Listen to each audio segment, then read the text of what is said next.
எல்லாவற்றிற்காகவும் கர்த்தருக்கு நம்ம நன்றிகளை ஏறெடுப்போம். இன்றைக்கு நாம் தியானிக்க போகிறதான வெளிப்படுத்தின விசேஷம் 13வது அதிகாரம் மிக முக்கியமான ஒரு அதிகாரமாய் காணப்படுகிறது. மிக ஒரு இம்பார்ட்டண்டான ஒரு அதிகாரம். வெளிப்படுத்தின விசேஷத்தில் சில காரியங்களை இந்த அதிகாரத்திலே பரிசுத்த ஆவியானவர் நமக்கென்று எழுதி வைத்திருக்கிறார். நான் எப்போவுமே சொல்கிறது போல தான் நம்ம தானியேல் புத்தகத்தையும் வெளிப்படுத்தின விசேஷத்தையும் ஒன்றாக வைத்து படிக்க வேண்டும். அந்த காரியங்கள் இருக்கிறது. நான் இப்போ அப்படியே படிக்க உங்களுக்கு நான் எந்தெந்த வசனங்கள் ஒப்புமையாக இருக்கிறது என்று நான் உங்களுக்கு சொல்கிறேன். அப்படியே நோட் பண்ணிட்டு வாங்க. முதலாவது வசனத்தை பாருங்க. பின்பு நான் கடற்கரை மணலின் மேல் நின்றேன். அப்பொழுது சமுத்திரத்திலிருந்து ஒரு மிருகம் எழும்பி வர கண்டேன். சமுத்திரத்திலிருந்து ஒரு மிருகம் எழும்பி வருகிறதை யோவானாகிய அவர் தரிசனத்திலே, அப்போஸ்தலனாகிய யோவானுக்கு தரிசனத்திலே ஆண்டவர் காண்பிக்கிற காரியங்களை பார்க்க முடியும். ஞானஜோதி சிஸ்டர் ஸ்க்ரீன் ஷேர் பண்ண முடிஞ்சால் நீங்கள் பண்ணுங்கள். உங்களுக்கு நான் சென்ட் பண்ணியிருக்கேன் பிக்சர்.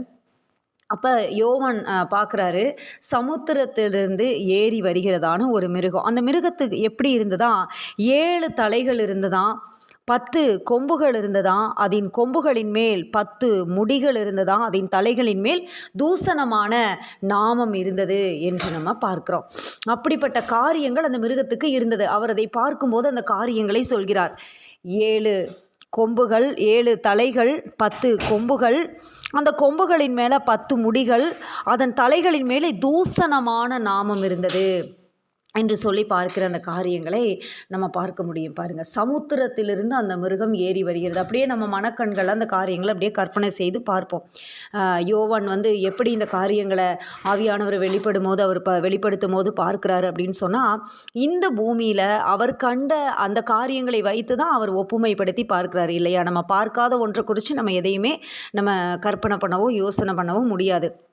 ஸோ அவர் இந்த பூமியில் இருக்கிற அந்த காரியங்களை குறித்து அப்படியே அதை ஒப்புமைப்படுத்தி பார்க்கிறாரு. அது ஒரு மிருகம் என்பதை அவர் காண்கிறாரு. 7 தலைகள் இருக்குது, 10 கொம்புகள் இருக்குது, அந்த கொம்புகளின் மேல் 10 முடிகள் இருக்குது, தலைகளின் மேல் அது தூசணமான நாமம் இருக்கிறது என்பதை அவர் பார்க்கிறார். தூசணமான நாமம். நான் கண்ட மிருகம் சிறுத்தையை போல் இருந்தது. அது எப்படி இருக்குதான், பார்க்குறக்கு சிறுத்தையை போல இருக்குதான். அந்த மிருகம் சிறுத்தை மாதிரி இருக்குது.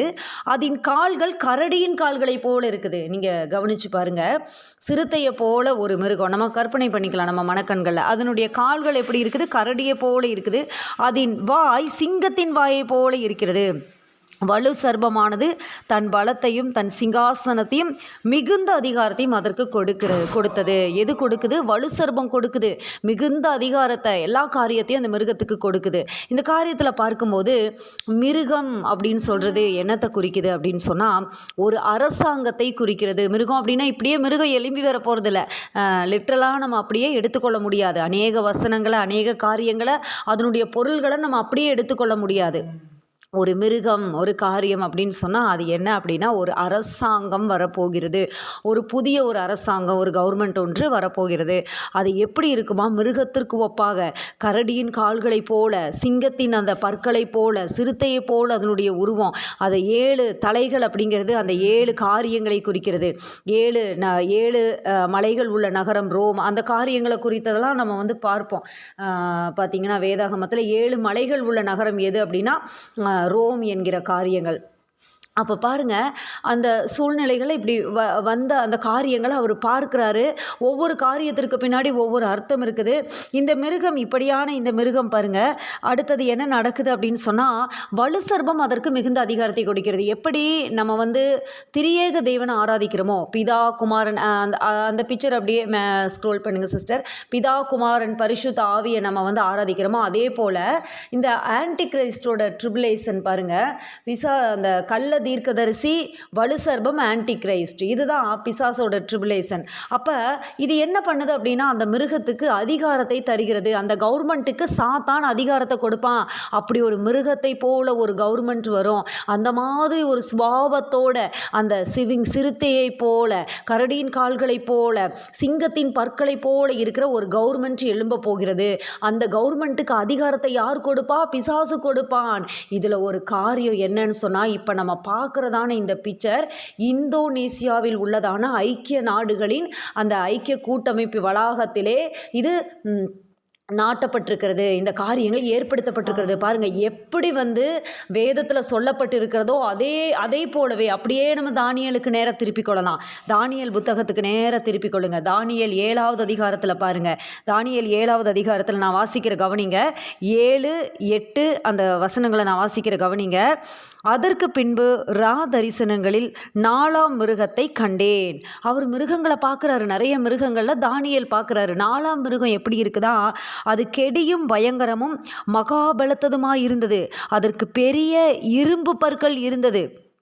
இரும்பு பற்கள் அது நொறுக்கி பட்சித்து மீதியானதை தன் கால்களால் மிதித்து போட்டது. அப்போ பாருங்க, நம்ம பார்க்கிற இந்த வெளிப்படுத்தின விசேஷத்தில் காணப்படுகிறதான அந்த மிருகத்தினுடைய பற்கள் என்ன பற்கள்? சிங்கத்தினுடைய பற்கள். கால்கள் கரடியின் கால்கள். இங்கே சொல்லப்பட்டிருக்கிற அந்த மிருகம் பாருங்க, அதுவும் அதே போல தான். 6வது வசனத்தை பாருங்க. அதற்கு பின்பு சிவிங்கியை போல் இருக்கிற வேறொரு மிருகத்தை கண்டேன். சிவிங்கியை போல் இருக்கிற மிருகம் அது வந்து அதன் முதுகின் மேல் பட்சியின் செட்டைகள் 4 இருந்தது. பட்சியின் செட்டைகள், ஆமாம், பட்சியின் செட்டைகள் இருந்தது. அப்படிப்பட்டதான ஒரு காரியங்களை நம்ம பார்க்குறோம் பாருங்க. இரும்பு பற்கள் இருந்தது. தனக்கு முன்னிருந்த எல்லா மிருகங்களை பார்க்கலும் வேற்றுருவமாக இருந்தது. அதற்கு 10 கொம்புகள் இருந்தது. இதை போலவே இதே வெளிப்படுத்தின விசேஷத்தில் இருக்கிற அதே காரியத்தையே தானியேலும் அவர் தரிசனத்தில் பார்க்கிறாரு. அப்போ பாருங்க, எந்த காரியமும் 2, 3 சாட்சிகளுடைய வாக்கினால் நிலைவரப்படும் என்று வேதம் சொல்லுகிறது. பரிசுத்த ஆவியானவர் யோவானுக்கு கடைசி நாட்களில் காண்பிக்கிறார். யோவானுடைய அப்போஸ்தலனாகிய யோவானுடைய காலத்திற்கு முன்னே வாழ்ந்த தானியேலுக்கும் இந்த ரகசியங்கள், இந்த கருகலானவைகள் வெளிப்படுத்தப்படுகிறது. அங்கேயே வந்து ஆண்டவர் வந்து காண்பிக்கிறார். அந்த 3வது மிருகத்தினுடைய அந்த காரியத்தெல்லாம் அவர் வந்து வர்ணித்து சொல்லும்போது அது சிவிங்கியை போல் இருக்கிறது அப்படின்னு. அடுத்தது 4வது மிருகத்தில் இந்த மாதிரி காரியங்களை நம்ம பார்ப்போம். பாருங்கள், 8வது வசனத்தை கவனிங்க. தானியேல் 7, 8 கவனிங்க. அந்த கொம்புகளை நான் கவனித்திருக்கையில் இதோ அவைகளுக்கு இடையிலே வேறொரு சின்ன கொம்பு எழும்பிற்று. அதற்கு முன்பாக முந்தின கொம்புகளில் 3 பிடுங்கப்பட்டது. இதோ அந்த கொம்பிலே மனுஷ கண்களுக்கு ஒப்பான கண்களும் பெருமையானவைகளை பேசும் வாயும் இருந்தது. பெருமையானவைகளை பேசும் வாய். அடுத்தது அப்படியே வெளிப்படுத்தின விசேஷத்துக்கு நேரம் திருப்பிக் கொள்ளுங்க. வெளிப்படுத்தின விசேஷம் 13வது அதிகாரம் பாருங்க. அதுலேயும் அதே காரியம் வரும் பாருங்க. அதே காரியங்கள் வரும். நம்ம பார்க்கலாம் பாருங்க. 4வது வசனத்தையும் 5வது வசனத்தையும் பார்த்தோன்னா, அந்த மிருகத்திற்கு அப்படிப்பட்ட அதிகாரம் கொடுத்த வலு சர்வத்தை வணங்கினார்கள். அல்லாமலும் மிருகத்திற்கு ஒப்பானவன் யார், அதனோடு யுத்தம் பண்ணத்தக்கவன் யார் என்று சொல்லி மிருகத்தையும் வணங்கினார்கள். ஏன்னா அந்த மிருகத்தை ஏன் அவங்க வணங்குறாங்க, அந்த கவர்மெண்ட்டை ஏன் அவங்க ப்ரைஸ் பண்ணுறாங்க, அந்த கவர்மெண்ட்டை ஏன் அவங்க பாராட்டுறாங்க அப்படின்னு சொன்னால், இப்படிப்பட்ட அதிகாரம் கொடுத்தவங்களை, அதிகாரம் யார் கொடுத்திருக்கிறா? பிசாசு கொடுத்திருக்கிறான். அடுத்த வசனத்தை பாருங்க. பெருமையானவைகளையும் தூஷணங்களையும் பேசும் வாய் அதற்கு கொடுக்கப்பட்டது. தானியேல் சொன்ன அதே வார்த்தை. தானியேல் சொல்றாரு, பெருமைகளை பேசுகிற வாய். இந்த பெருமை எங்கெங்கெல்லாம் காணப்படுதோ அங்கே சாட்டனிக் ஸ்பிரிட் ஆளுகை செய்யும் பாருங்க. ஏன்னா அவன் பெருமையில தான் தள்ளப்பட்டான். பெருமையானவைகளை பேசி அவன் தள்ளப்பட்டான். பெருமை, அகந்தை இருதயத்தில். நான் தேவனை போல வீற்றிருப்பேன், வடபுறத்தில் உள்ள ஆராதனை கூடத்தில் நான் வீற்றிருப்பேன், தேவனுக்கு சமமாவேன் அப்படின்னு சொல்லும்போது அந்த இருதயத்தில் காணப்படுகிற அகந்தையினால் ஆண்டவர் என்ன பண்ணிடுறாரு அப்படின்னா அவனை கீழே தள்ளிடுறாரு அப்படிங்கிற காரியங்களை நம்ம பார்க்குறோம். இந்த இடத்துலையும் இதே போலவே பெருமையானவைகளை பேசுகிற வாய், தூசணமான நாமம் பாருங்க. அப்போ அன்றைய நாட்களிலே அப்படி ஒரு கவர்மெண்ட் வரப்போகிறது. சபை எடுத்துக்கொள்ளப்பட்டதற்கு பிற்பாடு அப்படி ஒரு காரியம் வரப்போகிறது. தூசணங்களை பேசுகிற, தூசணமான நாமம், பெருமையானவைகளை பேசுகிற, தூசணங்களை பேசுகிற வாய்களையுடைய ஒரு கவர்மெண்ட் வரப்போகிறது. அது என்ன செய்யுமா, அல்லாமலும் 42 மாதம் யுத்தம் பண்ண அதற்கு அதிகாரம் கொடுக்கப்பட்டது. இது பரலோகத்திலிருந்து அதிகாரத்தை ஆண்டவர் கொடுக்கிறார். இதற்கு முன்னாடி யார் அதிகாரம் கொடுக்குறா அப்படின்னா சத்துரு அதிகாரம் கொடுக்குறான். சத்துரு என்ன அதிகாரம் கொடுக்குறான்? அந்த மிருகத்துக்கு அதிகாரத்தை கொடுக்குறான். எல்லாரும் அந்த பூமியின் குடிகள் எல்லாம் அதை வணங்குறாங்க. பூமியின் குடிகள் எல்லாரும் அதை வந்து வணங்குறாங்க, வணக்கம் செய்கிறாங்க. அப்போ அப்படிப்பட்ட அதிகாரத்தை கொடுக்குறான். இங்கே 42 மாதம் அளவும் அதற்கு ஒரு அதிகாரம் கொடுக்கப்படுகிறது. அதற்கு யுத்தம் பண்ணுகிறதான ஒரு அதிகாரம் கொடுக்கப்படுகிறது. யுத்தம் பண்ணுகிறதற்கான ஒரு அதிகாரம் வந்து பரலோகத்திலிருந்து வழங்கப்படுகிறது. அதற்கு இந்த 42 மாதம் என்பது நம்ம எல்லாருக்கும் நல்லா தெரியும். நம்ம போன அதிகாரங்களை பார்த்தது போல தான் 3.5 வருடங்களை அது குறிக்கிறது. மகா உபத்திரவத்தின் நாட்கள் என்று நம்ம சொல்கிறோம் இல்லையா? அந்த அந்தி கிறிஸ்துவின் 7 வருட ஆட்சியிலே முன்னாடி 3 வருஷம் உபத்திரவத்தின் காலம், பின்னாடி 3 வருஷம் மகா உபத்திரவத்தின் காலம். அப்போ அந்த 42 மாதம் என்ன நடக்க போகுது? யுத்தம், பயங்கரமான யுத்தம் நடக்க போகுது. பயங்கரமான அழிவு, பூமியில் இதுவரை கேட்டிராத காரியங்கள். ஏன்னா தூதன் சொல்கிற அந்த வார்த்தை நம்ம கேட்குறோம் இல்லையா? போன அதிகாரங்களில், ஐயோ இனிமேல் பூமியில் குடியிருக்கிறவர்களுக்கு ஐயோ ஐயோ ஐயோன்னு சொல்லிட்டு சொல்லுவார். அந்த பிராக்கெட்டில் அடைப்புக்குறிக்குள்ள ஆபத்து வரும் என்று எழுதியிருக்கோம். அப்போ பயங்கரமான ஒரு காரியங்கள் பூமியில் குடியிருக்கிறவர்கள் மேல் இதுவரைக்கும் நடக்காத காரியங்கள், அந்த சூழ்நிலைகள் எல்லாம் நடக்க போகிறது. அது என்ன செய்து பாருங்க, 6வது வசனம். அது தேவனை தூசிக்கும்படி தன் வாயை திறந்து அவருடைய நாமத்தையும், தேவ நாமம் தூசிக்கப்படும், தேவனுடைய நாமத்தை தூசிக்கிற ஒரு ராஜ்யம் எழும்ப போகிறது. இன்றைக்கு அதற்குண்டான எல்லா நெல்லாட்டமான காரியங்கள் எல்லாம் அப்படியே நடந்து கொண்டிருக்கிறது. பாருங்க, எல்லா சூழ்நிலையும் அப்படியே போய்கொண்டிருக்கிறது. நம்ம எல்லாருமே கண் கூட நம்ம பார்த்துட்டு இருக்கிறோம். ஊடகங்கள் எதுவும் நமக்கு மறைவானதல்ல. அநேகர் என்ன பண்ணிட்டாங்க? முத்திரையை தரிச்சிட்டாங்க. அநேகர் அந்த சிப்பு போட்டுட்டாங்க. அநேகர் அந்த காரியங்களை போட்டுட்டாங்க. அதை குறித்து தான் இந்த அதிகாரத்தில் அதிகமாய் நமக்கு சொல்லப்பட்டிருக்கு. அதில் நம்ம அந்த காரியத்தை அதிகமாக கவனிக்கணும் பாருங்க. அப்போ என்ன நடக்குது அப்படின்னா, தேவனுடைய நாமத்தை தூசிக்கிற அந்த காரியம், தேவநாமத்தையே தூசிக்கிற. தேவநாமத்தை யார் தூசிப்பா? பிசாசு தான் தூசிப்பா. பாருங்க, அது தேவனை தூசிக்கும்படி தன் வாயை திறந்து அவருடைய நாமத்தையும் அவருடைய வாசஸ்தலத்தையும் பரலோகத்தில் வாசமாயிருக்கிறவர்களையும் தூசித்தது. யாரை? பரலோகத்தில் வாசமாக இருக்கிறவரை, பரலோக அந்த வாசஸ்தலத்தை, தேவன் வாசம் பண்ணுகிற இடத்தை, பரலோகத்தில் வாசமாக இருக்கிறவர்களை அதை தூசித்தது. மேலும் பரிசுத்தவான் யுத்தம் பண்ணி அவர்களை ஜெயிக்கும்படிக்கு அதற்கு அதிகாரம் கொடுக்கப்பட்டதும் அல்லாமல். இந்த வசனத்தெல்லாம் நம்ம படிக்கும் போது நடுங்கணும் நம்ம இருதயம், நம்மளையும் அறியாமல். பரிசுத்தவான்களோடு யுத்தம் பண்ணி ஜெயிக்கிற அந்த அதிகாரம் நினச்சி பாருங்க.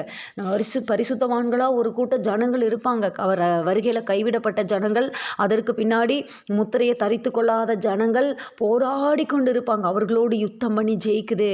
ஆனால் அவர்கள் ஒருவேளை மடிஞ்சு மறித்து போனாலும் அவர்கள் எங்கே போகிறாங்க அப்படின்னு சொன்னால் அவங்க அப்படியே எடுத்துக்கொள்ளப்படுகிறாங்க. இரத்த சாட்சிகளாய் அவங்க என்ன பண்ணுறாங்க? எடுத்துக்கொள்ளப்படுகிறாங்க. சில பேர் என்ன பண்ணிடுவாங்க? கூடுமானால் தெரிந்து கொள்ளப்பட்டவர்களை வஞ்சிக்கிறதுக்கு ஏதுவான காரியங்கள், அநேக காரியங்களுக்காக தங்களை விட்டு கொடுத்துருவாங்க. இதனால தான் இந்த வசனம் சொல்லுது, பரிசுத்தவான்களாக இருப்பாங்க. அவங்க கடைசி வரைக்கும் போராடி முடியாமல் சில பேர் ஒப்பு கொடுக்கப்படுவாங்க. சில பேர் பிசாசுக்கு ஒப்பு கொடுக்கப்படுத்துருவாங்க. அவங்க அந்த முத்திரையை போடக்கூடியதான அந்த சூழ்நிலைக்குள்ள அவங்க கடந்து போயிடுவாங்க. ஏன்னா வசனம் சொல்லுது, பிரியமானவர்களை, அந்த நேரத்தில் என்ன நடக்கும்னு யாருக்குமே தெரியாது. அந்த நேரத்தில் கிருபை இருந்தால் மாத்திரம்தான், அந்த நேரத்தில் பேரெழுதப்பட்டவர்கள் மாத்திரம்தான். மிக கொடிய காலம், மிக பயங்கரமான காலம். தூதன் சொன்னது போல ஐயோ ஐயோ ஐயோ ஆபத்து வரும் என்று சொன்னது போல பயங்கரமான காலம். அதிகாலை வேளையில் இப்படிப்பட்ட காரியங்களை நம்ம தியானிக்கணும். ஏனென்றால் அதிகாலை நேரத்தில் அப்படியே நம்ம மூளை பாருங்க தெளிவாக இருக்கும். இப்படிப்பட்ட காரியங்களை நம்ம வெளிப்படுத்தின விசேஷத்தை படிக்கும்போது அந்த அவேர்னஸ், அந்த பயங்கரமான ஒரு உணர்வு நம்ம இருதயத்திற்குள் அப்படியே கடந்து செல்லும். ஏன்னா வசனம் சொல்லுது, பரிசுத்தவான்களுடைய பொறுமை இதில் விளங்கும் அப்படின்னு சொல்லி நீ பின்னாடி வருகிறதான அந்த காரியத்தில் நம்ம படிப்போம் பாருங்க. 10வது வசனத்தில் பாருங்க, பரிசுத்தவான்களுடைய பொறுமையும் விசுவாசமும் இதில் விளங்கும். இதில் தான் விளங்க போகிறது. பரிசுத்தவான்கள் எவ்வளோ பொறுமையாக இருக்கிறாங்க, எவ்வளோ விசுவாசமாக இருக்காங்கன்னா அப்படிப்பட்ட பயங்கரமான காரியங்கள் நடக்கும். அதனால் நம்ம அந்த ரகசிய வருகைகளை எடுத்துக்கொள்ளப்படுவது நல்லது. ஆண்டவருடைய ரகசிய வருகை நெருங்கி கொண்டிருக்கிறது. இன்னும் காலம் தாமதம் பண்ணுவோமானால் அந்த அந்தி கிறிஸ்தினுடைய கைகளிலே நம்ம சிக்கிக்கொள்ள வேண்டியதாக வரும். அவனுக்கு பயப்படுறது அப்படிங்கிறது ஒரு பக்கம், ஆனால் ஆண்டவர் வச்சிருக்கிற கிருபையின் அழைப்பை நம்ம உதாசீனப்படுத்துகிறவர்களாக இருக்கக்கூடாது. பாருங்கள், ஸ்பெஷல் டிக்கெட் போட்டு ஒரு காரியங்களை புக் பண்ணி நம்மளை வரவழைச்சா நம்ம அதில் போகாமல் ரொம்ப வேதனைப்பட்டு கஷ்டப்பட்டு நம்ம அப்படி இப்படி தத்தி முத்தி கஷ்டப்பட்டு அப்படி போகணுமா? அப்படி வேண்டாம். அந்த நேரத்தில் கிருபை இருந்தால் மாத்திரம்தான். அதனால் இதோ இந்த லில்லி அமாங் டான்ஸ் குடும்பத்தில் ஒருத்தர் கூட கைவிடப்பட்ட அந்த கூட்டத்தில் காணப்படக்கூடாது. ஒருத்தர் கூட அங்கே இருக்கக்கூடாது. அது எப்போ வரும்னு தெரியாது. நினையாத நாளிகையில் அந்த நாள் வரப்போகிறது. நினையாத நேரத்தில், நம்ம எதிர்பார்க்காத ஒரு நேரத்தில் அந்த காரியங்கள் வரப்போகிறது. நம்ம மிகுந்த ஜாக்கிரதை உணர்வோடு கூட காணப்பட வேண்டும். எந்த நேரத்திலையும் அவர் வருவார். அவரை சந்திக்க நம்ம ஆயத்தமாக இருக்க வேண்டும். சபை விழித்து கொள்ள வேண்டிய நேரத்திற்குள்ளாக நம்ம வந்துட்டோம் பாருங்க. மேலும் பரிசுத்தவான்களுடைய யுத்தம் பண்ணி அவர்களை ஜெயிக்கும்படிக்கு அதற்கு அதிகாரம் கொடுக்கப்பட்டதும் அல்லாமல் ஒவ்வொரு கோத்திரத்தின் மேலும், பாஷைக்காரர் மேலும், ஜாதிகள் மேலும் அதற்கு அதிகாரம் கொடுக்கப்பட்டது. ஜாதிகள் மேல ஒரு அதிகாரம், பாஷைக்காரர் மேல அதிகாரம், ஒவ்வொரு கோத்திரத்துக்கு மேல அதிகாரம். ஆமா, எல்லாத்துக்கு மேலேயும் அதிகாரம். ஒவ்வொரு பாஷைக்காரர் மேல, எல்லார் மேலேயும் அதிகாரம். உலக தோற்றம் முதல் அடிக்கப்பட்ட ஆட்டுக்குட்டியினுடைய ஜீவ புஸ்தகத்தில் பேர் எழுதப்பட்டிராத, ஜீவ புஸ்தகத்தில் பேர் யாருடைய பேர் எழுதப்படலையோ அவங்கெல்லாம், அந்த பூமியின் குடிகள் எல்லாம் அதை வணங்குவாங்க. உலக தோற்றத்துக்கு தோற்றத்திற்கு முன்னே ஆட்டுக்குட்டியானவருடைய அடிக்கப்பட்ட ஆட்டுக்குட்டியானவருடைய ஜீவ புஸ்தகத்தில் இன்றைக்கு நம்முடைய பெயர்கள் இருக்கிறதா நம்ம நிதானிச்சு பார்க்கணும், நம்ம சிந்திச்சு பார்க்கணும். அந்த ஜீவ புஸ்தகத்தில் பேர் எழுதப்பட்டிராதவங்க என்ன பண்ணுவாங்களாம்? அதை வணங்குவாங்களாம், அந்த மிருகத்தை வணங்குவாங்களாம். பாருங்க, காதுள்ளவனவனோ அவன் கேட்க கடவன். காதுள்ளவர்களாக இந்த காலை வேளையிலே நம்ம இருக்கணும் பிரியமானவர்களே, காதுள்ளவர்களாக நம்ம இருக்கணும். சிறைப்படுத்தி கொண்டு போகிறவன் சிறைப்பட்டு போவான், பட்டயத்தினாலே கொல்லுகிறவன் பட்டயத்தினாலே கொல்லப்பட வேண்டும். பரிசுத்தவான்களுடைய பொறுமையும் விசுவாசமும் இதிலே விளங்கும். சிறைப்படுத்தி கொண்டு போகிறவன் யாரு? அநேக தேவனுடைய பிள்ளைகளை, பரிசுத்தவான்களை உபத்திரவங்களுக்கு நேராக துன்பப்படுத்தும்படி, அவர்களை தொல்லை பண்ணும்படி, அவர்களை காயப்படுத்தும்படி, அவர்கள் மறுதளிக்கும்படி இழுத்து கொண்டு போவான், சிறையாக பிடிச்சு கொண்டு போவான். ஆனால் சிறை பிடித்து கொண்டு போகிறவன் அவன் என்ன பண்ண போகிறான் அப்படின்னா, கடைசி நாட்களில் அவன் சிறைப்பட்டு போகிறான். அவனை ஆண்டவர் அக்கினி கடலிலே தள்ள போகிறார். ஏன்னா வசனம் இப்படியாக சொல்கிறது, பிசாசுக்காகவும் அவனுடைய தூதர்களுக்காகவும் அந்த நரகம் ஆயத்தமாக்கப்பட்டிருக்கிறது. இப்படிதான் வசனம் சொல்லும். அநேகர் அதில் போய் பங்கடையும்படியாக நிற்கும்போது ஆண்டவர் சொல்கிற வார்த்தை, பிசாசுக்காகவும் அவனுடைய தூதர்களுக்காகவும் ஆயத்தம் பண்ணப்பட்ட நரகத்துக்குள்ளே நீங்கள் போங்க அப்படின்னு சொல்லி அப்படிப்பட்ட காரியங்கள் ஆண்டவர் நடத்துவார். ஆண்டவர் கிருபையாய் நடத்துவார். கிருபையின் தேவன் நம்மை நடத்துவார். இந்த காலை வேளையிலே கர்த்தருடைய கிருபைக்குள்ள, கர்த்தருடைய அந்த தயவுக்குள்ள நம்ம அப்படியே ஒப்பு கொடுக்கப்பட்டவர்களாக நம்ம காணப்படணும் பிரியமானவர்களே. அவருடைய அடைக்கலத்துக்குள்ள நம்ம வந்துடணும். சிறைப்பட்டு கொண்டு போகிறவன் அவனும் சிறைப்பட்டு போவான் என்று வசனம் சொல்கிறது. அவன் சிறை பிடித்து கொண்டு போகிறவன், அநேக ஆத்துமாக்களை சிறையாக பிடித்து கொண்டு போகிறவன். இந்த காலை வேளையும் அவனுடைய சிறைக்குள்ள நம்ம இருக்கிறோமா? சிலரை அவன் கண்ணி வைத்து பிடிக்கிறான், சிலருடைய பலவீனங்களிலே அவன் பிடிக்கிறான். அப்படிப்பட்ட காரியங்கள் நம்முடைய வாழ்க்கையிலே காணப்படுகிறதா? யோசிக்கணும். அவனுடைய காரியங்கள் ஒன்றும் நம்ம வாழ்க்கையில் இருக்கக்கூடாது. சத்துருவினுடைய பொருள் ஒன்றும் நம்ம வாழ்க்கையில் இருக்கக்கூடாது. வசனம் இப்படியாக சொல்லுகிறது. ஆண்டவர் இந்த உலகத்திலே ஊழியம் செய்த நாட்களிலே அவர் சொல்லுவார், இதோ உலகத்தின் அதிபதி வருகிறான், அவனுக்கு என்னிடத்திலே ஒன்றுமில்லை என்று சொல்லுவார். அப்போ அவனுடைய காரியங்கள் நம்முடைய வாழ்க்கையிலே இருக்கக்கூடாது, நம்முடைய காரியத்திலே இருக்கக்கூடாது. அப்படி இருக்கும்போது என்ன நடக்கும் அப்படின்னா, அவனுடைய அந்த அதிகாரத்துக்குள்ளே, அந்த அதிகாரத்தின் எல்லைக்குள்ளே நம்ம வந்துடுவோம். நம்ம அப்படிப்பட்டவர்களாக இருக்கக்கூடாது. சிறைப்பட்டு கொண்டு போகிறவன் நம்முடைய வாழ்க்கையில் இருக்கக்கூடாது பிரியமானவர்களே. அந்த சத்ருவின் கிரியைகள் இருக்கக்கூடாது. அந்த நாட்களில் இப்படிப்பட்ட காரியங்களெல்லாம் நடக்கும். ஆனால் ஒரு வசனம் இப்படியாக சொல்லுகிற அந்த வசனத்தின் பின்பகுதியை பாருங்கள், பரிசுத்தவான்களுடைய பொறுமையும் நீதியும் விசுவாசமும் இதில் விளங்கும். அப்போ பரிசுத்தவான்கள் எப்படி இருப்பாங்க? அந்த நாட்களில் மிகுந்த உபத்திரவத்தில், கஷ்டத்தில் அவங்க எப்படி இருப்பாங்க? அந்த பொறுமையோட, விசுவாசத்தோட அவங்க இருப்பாங்க. அநேக காரியங்களை ஜெயிக்கும்படி பயங்கரமான உபத்திரவங்கள் அவர்களுக்கு கொடுக்கப்படும். அடுத்தது, இது ஒரு மிருகம் இல்லையா, இன்னொரு மிருகம், அடுத்த ஒரு மிருகத்தை குறித்ததான சொல்லப்பட்டிருக்கிற வார்த்தை பாருங்க. அடுத்தது ஒரு மிருகம் வருது 11வது வசனத்தில். பின்பு வேறொரு மிருகம் பூமியிலிருந்து எழும்ப கண்டேன். அது ஒரு ஆட்டுக்குட்டிக்கு ஒப்பாக 2 கொம்புகளை உடையதாக இருந்தது. பழு சர்பத்தை போல பேசினது. பாருங்கள், அது எப்படி இருக்குது பார்க்குறக்கு? அது ஆட்டுக்குட்டி, பார்த்தா ஆட்டுக்குட்டி, 2 கொம்புகளை உடையதாக இருக்கிறது. அப்போ இன்னொரு ஒரு கவர்மெண்ட் அது பக்கத்துலேயே, அதாவது இன்னொரு ஒரு அதிகாரத்தை உடைய ஒரு காரியம் எழும்ப போகிறது. மிருகம் அப்படின்னு சொன்னாலே அது ஒரு அரசாங்கத்தை, ஒரு காரியத்தை குறிக்கிறது. அப்போ இங்கே ஒரு மிருகத்தை நம்ம பார்க்குறோம். அந்த மிருகம் இருக்குது. அந்த மிருகம் அதனுடைய காரியங்களை செய்து கொண்டு வருகிறது. அதனுடைய வேலைகள் என்னென்ன, அந்த கவர்மெண்ட்டுடைய வேலைகள் என்னென்ன அப்படின்னா, பரிசுத்தவான்களை தொல்லை பண்ணுது. 42 மாதம் யுத்தம் பண்ணி அவர்களை மேற்கொள்ளுது, ஜெயிக்குது, அவர்களை ரொம்ப கஷ்டப்படுத்துது, பெருமையானவைகளை பேசுது, பரலோகத்தில் வாசம் பண்ணுகிறவரை தூசிக்குது, ஆண்டவர் தூசிக்குது, தேவநாமத்தை தூசிக்குது. இந்த காரியங்களெல்லாம் இது செய்து கொண்டு வரும்போது, உபத்திரவத்தின் பாதைக்குள்ளே அப்படியே பரிசுத்தவான்கள் மூழ்கி நடந்து போகும்போது, பரிசுத்தவான்களுடைய பொறுமையும் விசுவாசமும் இதில் விளங்கும் என்று சொல்லத்தக்கதான உபத்திரவத்தின் காரியங்கள் போய்கொண்டே இருக்கும்போது, இன்னொரு ஒரு மிருகம் வருது. அந்த மிருகம் எப்படி இருக்குதா? ஆட்டுக்குட்டி மாதிரி ஒரு மிருகம் வருது. ஒரு அதிகாரம், ஒரு பொசிஷன், ஏதாவது ஒரு பதவி அப்படி கூட நம்ம எடுத்துக்கலாம். வருது. அது பார்க்குறக்கு ஆட்டுக்குட்டி, ஆனால் பேசுறது வலு சர்பத்தை போல. அது என்ன செய்யுதான்? அது என்ன பண்ணுதான்? 12வது வசனத்தை பாருங்க. அது முந்தின மிருகத்தின் அதிகாரம் முழுவதையும் அதன் முன்பாக நடப்பித்து சாவுக்கேதுவான ஏதுவான காயம் ஆற சொஸ்தமடைந்த முந்தின மிருகத்தை பூமியும் அதன் குடிகளும் வணங்கும்படி செய்தது. அப்போ அந்த முன்னாடி சொல்லப்பட்ட அந்த மிருகத்தை எல்லாரும் நீங்கள் வணங்கணும். அப்போ வர்ஷிப்புக்கு நேராக பாருங்கள், அந்த ஆராதனை செய்வதற்கு நேராக, வணக்கத்தை செய்வதற்கு நேராக அது என்ன பண்ணுது, நடத்தி கொண்டு போகிறது. இது என்ன, வலு சர்ப்பத்தை போல பேசுகிறது பாருங்கள். அதுதான் நான் முதல்ல சொன்ன மாதிரி தான், எப்படி பிதா குமாரன் பரிசுத்த ஆவியானவரை நம்ம ஆராதிக்கிறோமோ அதே போல் இதனுடைய அந்த கள்ள தீர்க்கதரிசி, வலு சர்ப்பம், ஆன்டி கிரைஸ்ட், இந்த காரியங்கள் அதனுடைய அந்த திருத்துவம் இதை வந்து வணங்கும்படி செய்கிறது, அந்த மிருகத்தையே வணங்கும்படி செய்கிறது, அந்த மாதிரி காரியங்களை செய்கிறது. அன்றியும் அது மனுஷருக்கு முன்பாக வானத்திலிருந்து பூமியின் மேல் அக்கினியை இறங்க பண்ணத்தக்கதாக பெரிய அற்புதங்களை நடப்பித்தது. பொய்யான அற்புதங்கள் நிறையா நடக்கும். அநேகர் இந்த அற்புதங்களை பார்த்துட்டு ஐயோ இவ்வளோ வல்லமை இருக்குதே, இந்த தெய்வத்தை தான் நம்ம வணங்கணும் அப்படின்னு சொல்லி ஒன் வேர்ல்டு எப்படி ஆர்டர் வருதோ அதே போல் எல்லாமே ஒன் வேர்ல்டு கவர்மெண்ட்டு ஒரே காரியம், உலகமெல்லாம் ஒன்று தான் சொல்லி ஒரே தெய்வத்தை நம்ம இதுவரைக்கும் பார்க்காத, இதுவரைக்கும் ஆராதிக்காத, இதுவரைக்கும் இது தெய்வமா அப்படின்னு சொல்லி தெரியாத அந்த ஒரு காரியத்தை வணங்குவாங்க அப்படின்னு சொல்லி பைபிள் ஸ்காலர்ஸ் சொல்கிறாங்க. அநேக வேத ஆராய்ச்சியாளர்கள் சொல்கிறாங்க. இதுவரைக்கும் தெரிஞ்சிடாத ஒரு புதிய மார்க்கத்தை அவன் வந்து என்ன பண்ணுவான் அப்படின்னா அறிமுகம் செய்து வைப்பான். நீங்கள் அந்த ஆட்டுக்குட்டி அப்படி செய்து அந்த முந்தின மிருகத்தை பூமியின் குடிகள் வணங்கணும்னு சொல்லுது. அது மாத்திரமல்ல, மிருகத்தின் முன்பாக அந்த அற்புதங்களை செய்யும்படி தனக்கு கொடுக்கப்பட்ட சத்துவத்தினாலே பூமியின் குடிகளை மோசம் போக்கி, பூமியில் மிச்சம் இருக்கிற அந்த மக்களை மோசம் போக்குது, மிச்சம் கொஞ்சம் இருக்கிற மக்களை மோசம் போக்குது. பட்டயத்தினாலே காயப்பட்டு பிழைத்த மிருகத்திற்கு ஒரு சொரூபம் பண்ண வேண்டும் என்று பூமியின் குடிகளுக்கு சொல்லிற்று. நீங்களா ஒரு சொரூபத்தை பண்ணுங்கள். இப்போவே நம்ம நிறைய காரியங்களை பார்க்குறோம்ல, ஏஐ டெக்னாலஜி, இறந்து போனவர்களை முன்னாடி கொண்டு வராங்க, அதில் வந்து பேச வைக்கிறாங்க, அவங்க கூட இருக்கிற மாதிரி பண்ண வைக்கிறாங்க. அநேகர் இந்த காரியங்களை செய்து அவங்களுடைய இருதயத்திற்குள்ளே சந்தோஷப்பட்டுக்கிறாங்க. மிருகம் பேசிக்கிறத பார்க்குறோம்.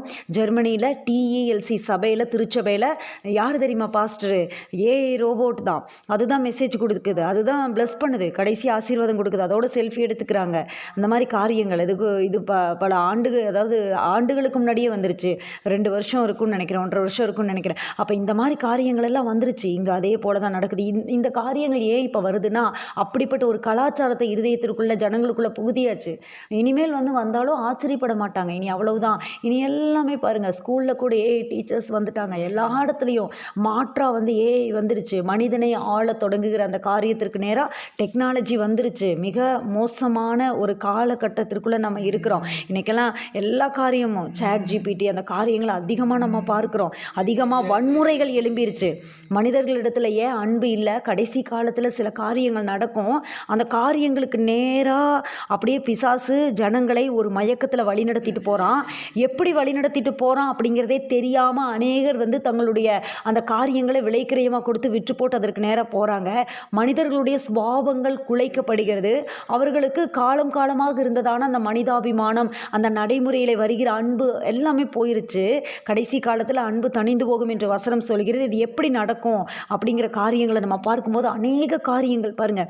இன்றைக்கெல்லாம் மிகப்பெரிய சத்துருவின் ஆயுதம் அப்படின்னு நம்ம சொன்னோன்னா அதை நம்ம சாதகமாக இப்போ பயன்படுத்திட்டு இருக்கிறோம். அந்த செல்ஃபோன்னால் அநேக காரியங்கள். நேற்று ஒரு நியூஸ் பார்த்து இருதயமே வேதனைக்குள்ளாயிருச்சு. ஒரு 14 வயசு பையன் தாயை கொல்லக்கூடியதான ஒரு சூழ்நிலை. 2 இடத்துல இந்த மாதிரி காரியங்கள் நடந்திருக்குது.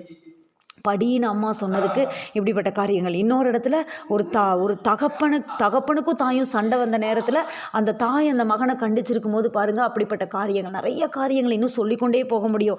இது பிள்ளைங்க மாத்திரமா அப்படின்னா இல்லை, பெற்றோர்கள் எழுப்பி பிள்ளைகளை கொலை செய்கிறது, நிறைய காரியங்கள் சுற்றி சுற்றி நடக்குது. அப்போ இந்த காரியங்களுக்கு நேராக மூளையை அப்படியே திருப்புகிறான். இந்த உலகத்தில் தான் வாழணும் அப்படின்னா எவரையும் கொலை செய்து நம்ம வாழலாம் அப்படிங்கிற ஒரு காரியங்களுக்குள்ள மனித குலத்தை என்ன பண்ணிடுறான் அப்படின்னா வழி நடத்தி கொண்டு போகிறான். இன்றைக்கி சைக்காலஜிஸ்ட்டு சொல்கிறாங்க, நிறைய ஏஐ வீடியோஸ் உலாவிட்டுருக்கு. சின்ன குழந்தைங்களாம் அதை பார்த்தா உங்களுக்குள்ள வன்முறை உணர்வு தூண்டப்படுகிறது.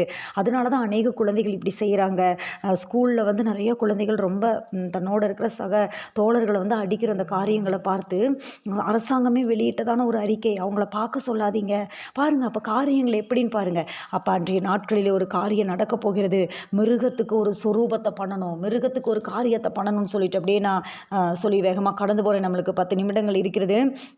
அந்த நிமிடங்கள் நான் எடுத்துக்கொள்ளலாம் அப்படின்னு சொல்லி நினைக்கிறேன். ஏன்னா கடைசியில் நம்ம இந்த அதிகாரத்தை நம்ம முடிச்சிருவோம். மிக முக்கியமான ஒரு காரியம் இதில் சம்பவிக்கும் பாருங்க.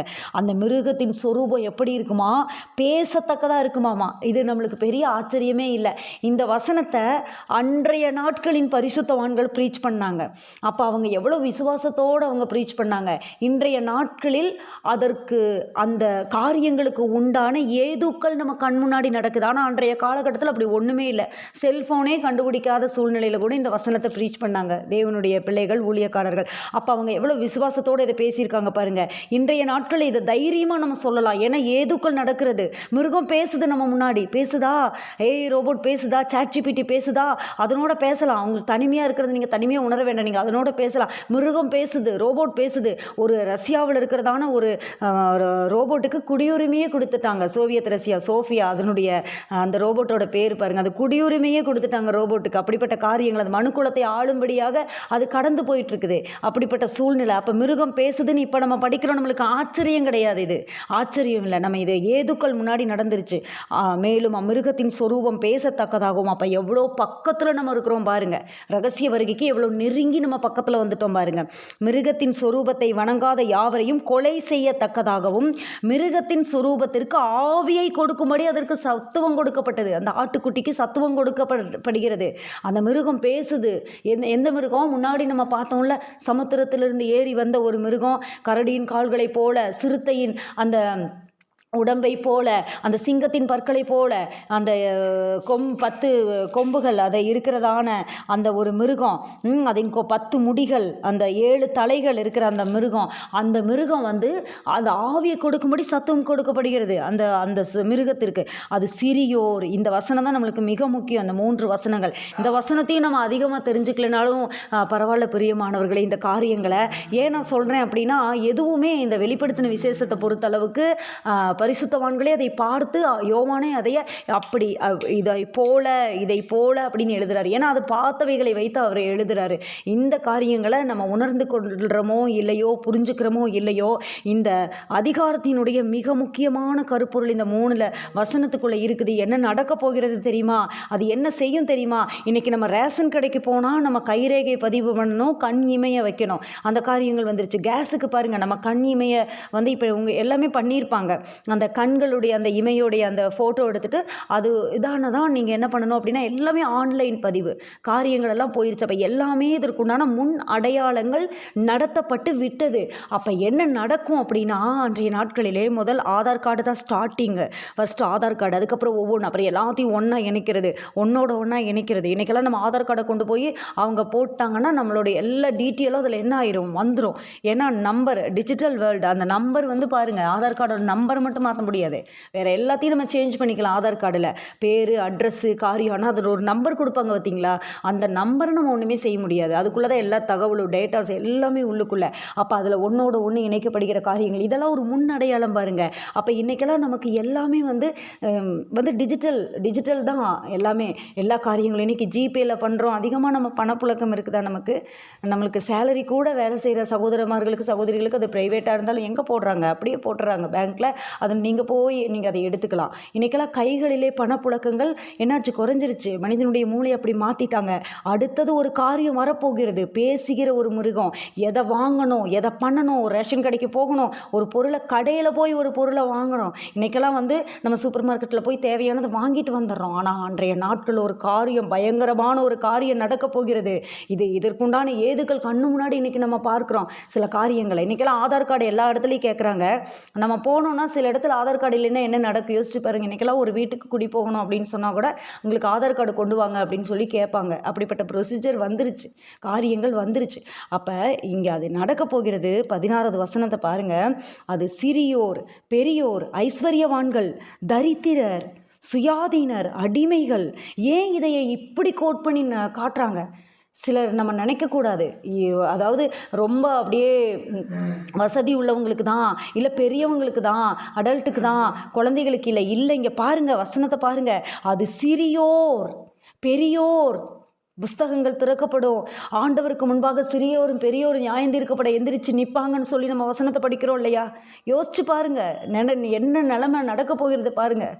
அப்போ என்ன, சிறிய முத்திரை தெரிச்ச சின்னவங்களோட நிலைமைகளை நினச்சி பாருங்கள்.